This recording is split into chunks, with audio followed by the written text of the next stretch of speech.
Assalamualaikum warahmatullahi wabarakatuh.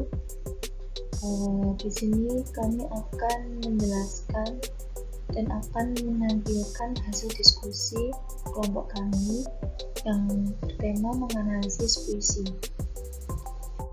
Apa saja yang dianalisis dalam puisi? Yang pertama ada diksi, yaitu pemilihan kata yang tepat. Kedua ada penyimpangan bahasa. Nanti akan ada 9 macam penyimpangan bahasa.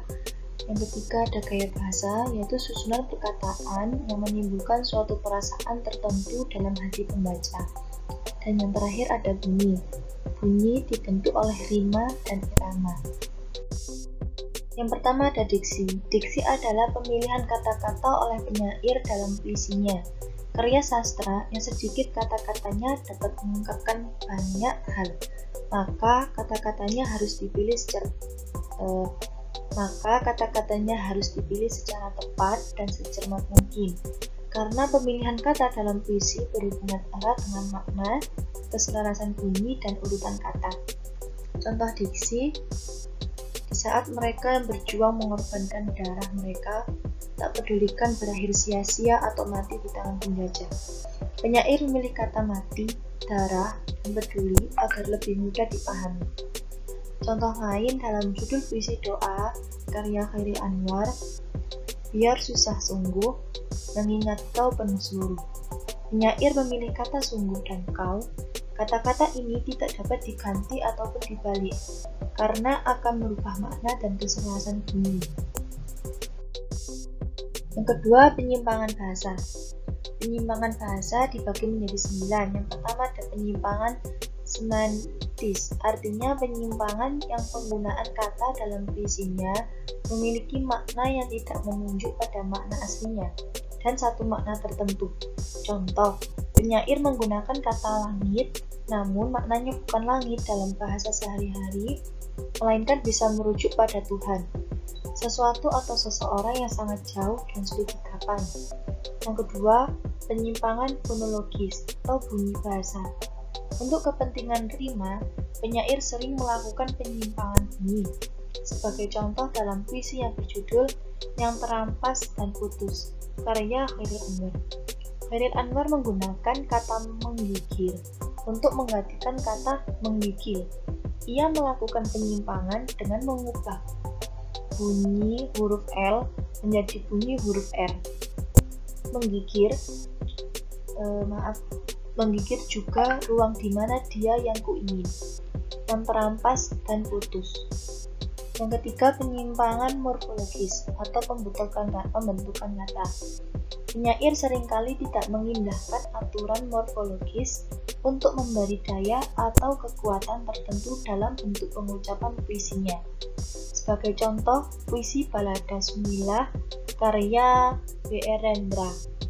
Bila pucuk bambu mengusapi wajah bulan, ternak rebah dan bunda-bunda nepuki paha anaknya. Kata ngusapi dan nepuki yang sebenarnya secara morfologis tidak tepat, karena yang benar adalah mengusapi, yang dibentuk dari kata dasar usap ditambah imbuhan me dan diakhiri dengan i, dan kata menepuki terbentuk dari kata dasar tepuk ditambah imbuhan me dan diakhiri i. Penyimpangan yang keempat yaitu penyimpangan sintaksis atau penyimpangan pola kalimat, dengan catatan bahwa kata-kata dalam puisi tidak membentuk kalimat, melainkan baris atau lari. Sebagai contoh, puisi berjudul Senja di Pelabuhan Kecil karya Chairil Anwar. Ini kali tidak ada yang mencari cinta di antara gedung, rumah tua, pada cerita tiang serta temali. Chairil Anwar menggunakan frase ini kali yang sebenarnya tidak sesuai dengan kaidah bahasa Indonesia. Penggunaan yang tepat kali ini karena bahasa Indonesia memiliki pola diterangkan, menerangkan. Yang kelima, penyimpangan leksikal. Kata-kata yang digunakan dalam puisi menyimpang dari kata-kata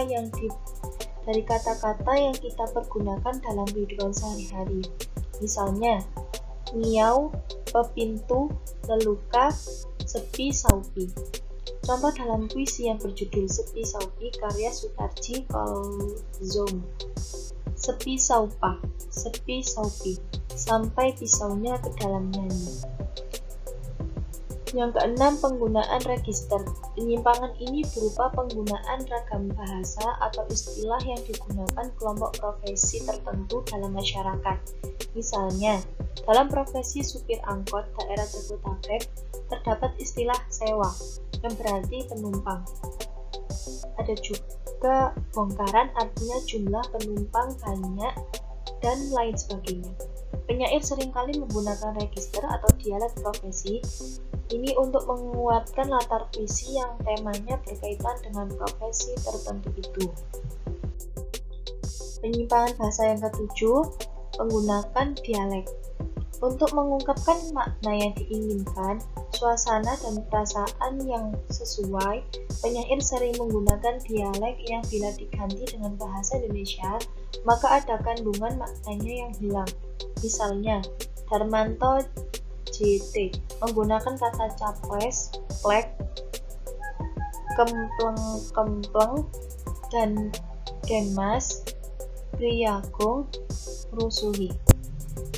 Penyimpangan bahasa yang ke-8 ada penyimpangan historis, berupa penggunaan kata-kata kuno yang sudah tidak digunakan lagi dalam kehidupan sehari-hari. Penggunaannya dimaksudkan untuk mempertinggi nilai estetik. Dan yang terakhir, penyimpangan grafologis.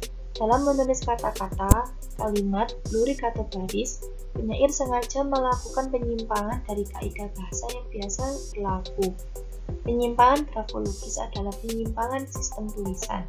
Misalnya tidak digunakan huruf besar dan titik. Untuk selanjutnya akan dijelaskan oleh teman saya, Azamzam.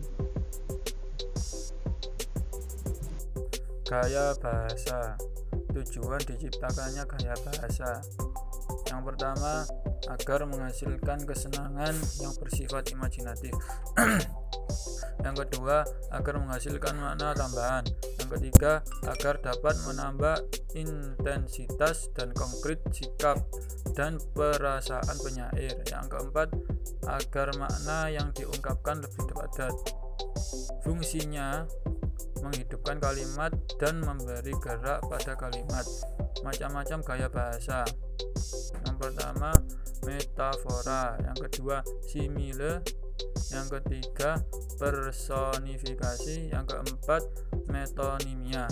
Yang kelima, sinekdoks. Yang keenam, pencitraan. Bunyi. Bunyi dibentuk oleh rima dan irama. Rima atau persajakan adalah bunyi-bunyi yang ditimbulkan oleh huruf atau kata-kata dalam larik dan bait atau persamaan bunyi dalam puisi. Irama atau ritme adalah pergantian tinggi rendah, panjang pendek, keras lembut ucapan bunyi. Timbulnya irama disebabkan oleh perulangan bunyi secara berturut-turut dan bervariasi. Tekanan-tekanan kata yang bergantian keras lemahnya atau panjang pendek kata. Bunyi membantu kesan kepuitisan. Dengan bunyi-bunyi tertentu, puisi menjadi merdu, enak didengar dan diucapkan. Dalam puisi, bunyi bersifat estetik, merupakan unsur puisi untuk mendapat keindahan dan tenaga ekspresif. Bunyi di samping hiasan dalam puisi juga mempunyai tugas yang sangat penting, yaitu untuk memperdalam ucapan, menimbulkan rasa, menimbulkan bayangan, angan yang jelas, dan menimbulkan suasana yang khusus, dan lain sebagainya. Sekian penjelasan dari kami, kurang lebihnya kami mohon maaf jika ada salah kata dan salah penulisan, dan terima kasih atas perhatiannya. Akhirul kalam, wassalamualaikum warahmatullahi wabarakatuh.